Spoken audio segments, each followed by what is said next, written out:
Hey, Assalamualaikum. So, kembali lagi dalam channel Azim Azman. Hari ni aku akan teruskan episod seterusnya untuk kisah seram. So, aku tahu ramai yang sebenarnya tunggu untuk tengok episod seterusnya untuk siri ni. Tapi itulah dia sebenarnya aku post lambat ni sebabnya dia kalau kita nak bercerita ni, dia kena ada mood dulu tau baru boleh bercerita. So, sebab tu lambat tu. So, hari ni aku ada mood. So, teruskanlah, okay?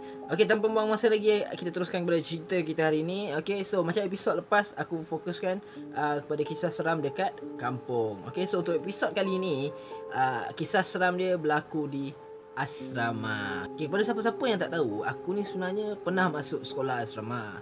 Walaupun 2 bulan je, okay? Kenapa aku keluar daripada sekolah asrama tu? Bukan atas dasar kena bully ke. Kemol lah aku kena bully. Aku buat kepala sendiri ke pergi mana-mana. Sebab tu sini tak suka kot. tak ada. Aku ngam je dengan sini aku dekat asrama tu, okay? Bukan sebab kena bully. Dan bukan juga sebab apa yang aku bakal cerita ni macam kena kacau apa. Bukan lah, bukan sebab tu lah. Tapi sebabnya sebab aku tak suka kehidupan dekat asrama. Dari awal lagi aku tak nak masuk asrama ni. Tapi ada satu kejadian yang berlaku masa tu yang buatkan aku macam okay, tak apa, aku pergilah asrama ni.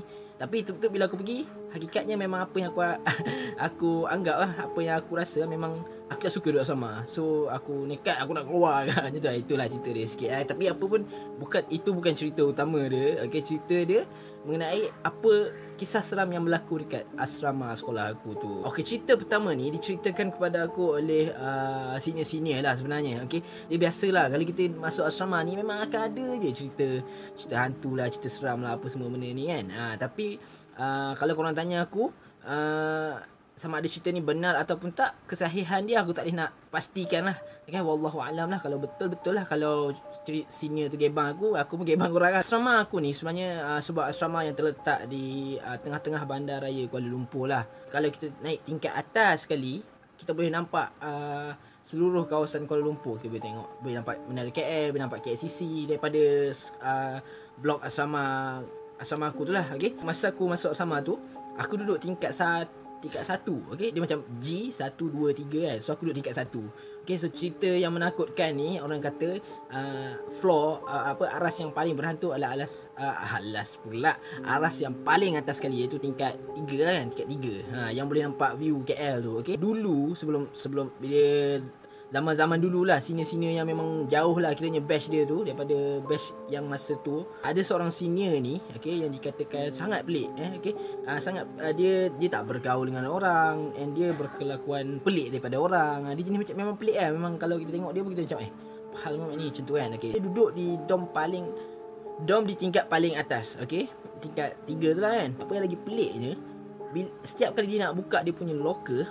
dia takkan bagi orang tengok. Okay, dia takkan bagi orang tengok apa yang ada dalam locker dia. Semua dia punya dommate tu tak pernah tengok apa yang ada dalam locker dia. Okay, satu hari ada salah seorang dommate dia ni macam ternampak macam satu, bila dia buka tu dia macam usah-usah kan. Ternampak lah macam, dia cakap macam ada kain kuning. So dia macam pelik lah sebab orang tu pun memang pelik perangainya. Lepas tu nampak pula kain kuning dalam locker dia. So nak jadikan cerita, dia kena spot check. Warden pergi check, bila buka ternyata memang pelik pun. Sebab apa? Sebab dalam locker dia tu ada macam-macam jenis orang kata apa, bahan pemujaan. Bahan pemujaan, bukan sekat kain kuning, sekat dengan apa benda ke jadah, memang semua ada dalam tu lah. Bahan-bahan pemujaan ni. So nak jadikan cerita dia ni sebenarnya memuja lah, jenis ada amalkan ilmu hitam ke apa, wallahualam tak tahulah kan. Tapi dia bawa benda tu ke asrama dan letak dalam locker dia.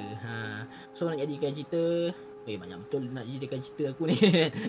Okay, so bila benda tu berlaku, dah di spot check semua, dapat tahu semua tu, budak tu pun telah digugurkan lah daripada sekolah tu, kira dibuang sekolah lah. Sebab benda tu memang tak boleh pun kan, bawa benda-benda bukan-bukan, nak lagi buat benda bukan-bukan, ilmu hitam macam tu, memang ni lah. Sebab sekolah pun nak jaga nama baik sekolah kan.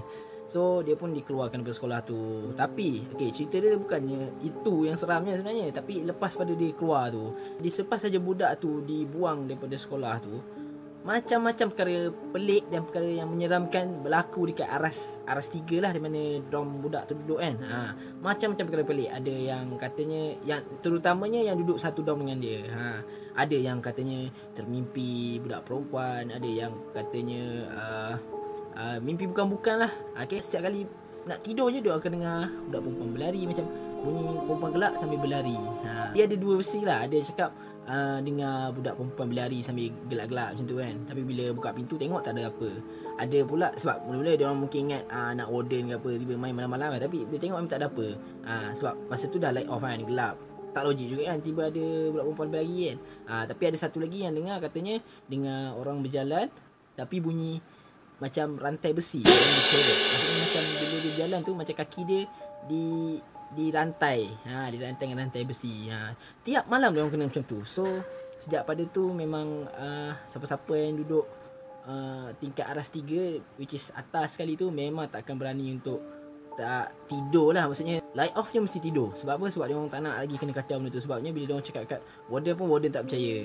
So itulah cerita yang aku dengar daripada senior. Tapi benda tu aku tak alami sendiri. Sebabnya aku pun, satu sebab memang aku tak duduk Aras tu.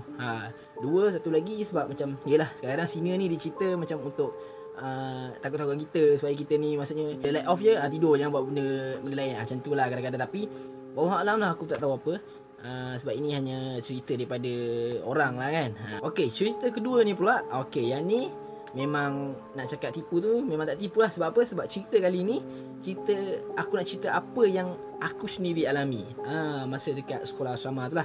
Dan benda ni dia berlaku pada satu malam lah. Pada satu malam, dan aku akan ingat sampai bila-bila lah. Sampai sekarang aku boleh ingat.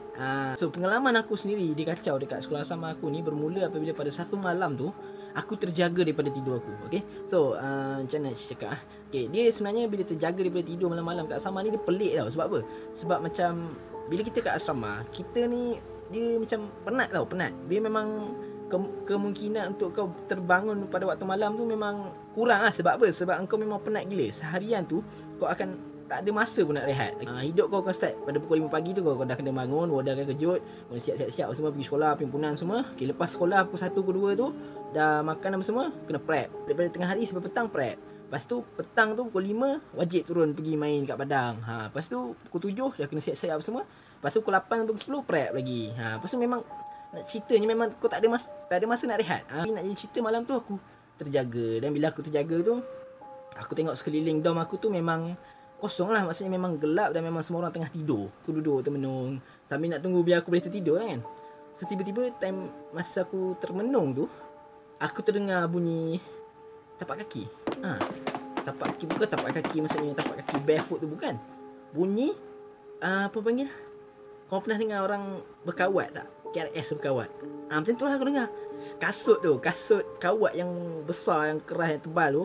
Kan bila kawat bunyi dia memang sedap, tuk tuk tuk tuk kan. Itulah yang aku dengar malam tu.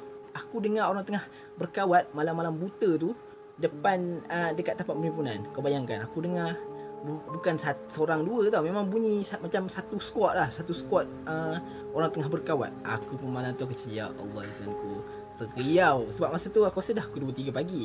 And kau memang tak logik lah. Even kalau macam praktis sekali pun kan, kalau kat asrama praktis untuk pertandingan sekarang tak ada sampai 2-3 pagi nak praktis, memang tak adanya. Tak logik. Memang aku dengar orang berkawat. Aku dah macam siapa berkawat 2-3 pagi ni, ya Allah aku masa tu memang dah biasalah. Kau dah dengar macam bukan malam-malam ni, kau seorang pula yang terjaga, memang kau baca lah. Aku tak ingat aku baca apa kan, baca apa yang aku ingat lah time tu kan. Lepas tu lama-lama bunyi berkawat tu hilang. Okay, lepas je bunyi berkawat tu hilang, aku macam lega. Alhamdulillah kan, dah hilang semua. Okay, boleh tidur dengan tenang lah. Kononnya boleh tidur dengan tenang. Tiba-tiba lepas je hilang bunyi kawat tu, berapa minit lepas tu tiba-tiba aku bunyi benda lain pula. Bunyi benda lain aku tak tahulah. Setakat ni aku kena kacau yang bunyi-bunyi lah. Terdengar bunyi apa? Bunyi gergaji. Bukan gergaji yang biasa tu. Orang panggil apa? Chainsaw yang macam kau yang potong pokok. Itu yang aku dengar. Aku macam, ya Allah, aku tak ada orang berkawat malam-malam buta, sekarang ada orang potong pokok pula ke? Memang tak logik lah pukul 2-3 pagi orang potong pokok kan. Memang bunyi gaji tu. Ni tadi kawat ni, aku dah macam ni bukan dia lah ni. Maksudnya bukan bukan bunyi besya-besya ni. Ada benda lah ni kan, cuba macam menggugat keimanan aku time tu kan. So aku terus, aku macam biasa lah, aku kalau kena kacau malam tu, aku buat apa, aku selimut diri aku baca lah apa yang patut sampai aku tidur. Lepas tu tiba lama-lama, macam tadi juga, bunyi tu lama-lama macam sayup-sayup tu hilang. So bila hilang tu aku dah macam, okay, aku ingatkan habis kat situ je. Rupa-rupanya ada last attack lah ke. Last attack kan, dia cuba juga kan. Okay, macam aku ni, okay, aku cerita kedudukan katil aku dulu. Katil aku kedua daripada tepi, maksudnya kedua daripada dinding. Maksudnya aku tak adalah betul-betul rapat dekat dinding hujung dom tu, tapi aku katil kedua. Ni dinding, ada katil. Katil aku, katil yang betul-betul tepi dinding tu dah lama orang tak duduk. Memang katil tinggal lah orang kata. Tapi tilam ada lagi. Tapi aku kat belah sini. Tapi nak jadikan ceritanya, kan kita tahu kalau kita nak tidur ni lebih elok kita menghadap ke kanan kan. Aku kadang aku takut, aku seram tau nak hadap ke kanan ni. Sebab apa? Bila aku hadap ke kanan, tidur menghadap ke kanan, aku akan tengok katil kosong tu. Tapi tak kisah lah, sebab masa tu aku dah fikir macam dah macam-macam bunyi semua, tak apa, aku tidur menghadap kanan lah kan. Nak buat macam mana, sebab nanti kan kena tindih pula ke apa. Seram aku. Lepas tu aku pun menghadap ke kanan. Bila aku hadap ke kanan, masa tu lepas pada bunyi-bunyi ni lah, aku macam tiba-tiba boom. Memang aku terkejut gila time tu. Sebab apa? Bunyi tu, dia seolah-olah ada sesuatu yang besar dan berat melanggar dinding yang aku menghadap time tu. Macam boom. Aku dah masa tu memang aku terkejut lah. Memang aku terkejut. Dan yang peliknya, bunyi sekuat tu tak ada seorang pun yang terbangun. Aku seorang je. Kau faham tak? Aku tidur menghadap kanan, maksudnya aku menghadap dinding dan katil kosong lah. Tiba-tiba bunyi tum. Ush, ya Allah, Tuhanku. Aku masa tu bukan setakat peluh lah keluar. Aku tak tahulah apa lagi keluar. Memang masa tu aku last asyik ingat aku lah. Aku bangun, aku tidur satu katil dengan member aku kat sebelah. Memang maksudnya katil aku satu, katil kosong. Dua, ada member aku katil ketiga. Aku pergi tidur dengan dia. Aku tak tahulah dia sedar tak aku masuk satu selimut dengan dia malam tu. Memang masa tu aku macam, ya Allah, malam tu memang malam yang paling aku ingat lah. Itulah pengalaman aku masa kat asrama dulu. Alhamdulillah, aku kena maksudnya bunyi-bunyi tak pernah lagi lah yang teruk-teruk kan. Tapi aku tak nak minta lah kena. Memang seram. Sebab bunyi tu pun kau dah macam seriau, kau dah rasa meremang kan. So itu saja untuk episod kali ni. Sebelum tu aku nak minta maaf kalau macam ada percakapan aku yang tak jelas ke, aku cakap laju sangat ke, aku cakap korang tak dengar ke, aku cakap meraban ke, aku minta maaf lah, okay. Sebab biasalah kita ni manusia, banyak salah silap, banyak khilaf. Okay, untuk episod kali ni aku ada 2 cerita je. Okay, tak banyak. Sebab yelah aku duduk asrama tu pun tak lama kan. So tak banyak lah pengalaman aku ada kan. Tapi jangan risau, episod seterusnya nanti aku akan cerita pasal asrama juga. Kisah-kisah asrama juga. Tapi bukan asrama sekolah, asrama college. College mana nanti aku cerita lah kan. Banyak pengalaman aku ada kat sana. So aku akan cerita next video lah. Bukan setakat pengalaman aku lah, pengalaman kawan aku pun aku akan cerita. So stay tune. Jangan lupa like, share, subscribe. Tekan butang noti yang alarm tu. Okay, so see you next time. Bye. Assalamualaikum. Petik bintang hadiahkan padamu.